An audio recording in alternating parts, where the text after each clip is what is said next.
ایک مرتبہ جنگل کا شیر بیمار ہو گیا، سوائے لومڑی کے سب جانور عیادت کرنے پہنچے۔ بھیڑیے نے شکایت لگاتے ہوئے شیر سے کہا، سب لوگ آپ کی عیادت کرنے کے لیے آئے ہیں مگر لومڑی نہیں آئی۔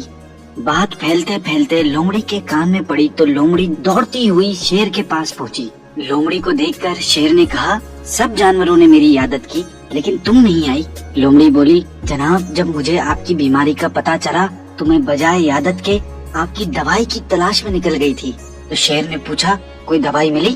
لومڑی فوراً بولی کہ پتہ چلا ہے کہ بھیڑیے کی پنڈلی کا گوشت آپ کی اس بیماری کو ختم کر سکتا ہے۔ یہ سننا تھا کہ شیر نے بھیڑیے کی پنڈلی پر پنجہ گاڑ دیا اور گوشت نکال کر کھانے لگا۔ یوں بھیڑیا بیچارہ زخمی ٹانگ لیے واپس گیا۔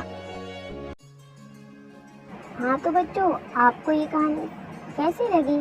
اگر آپ کو یہ کہانی اچھی لگے تو اسے لائک، شیئر اور سبسکرائب کرنا مت بھولنا۔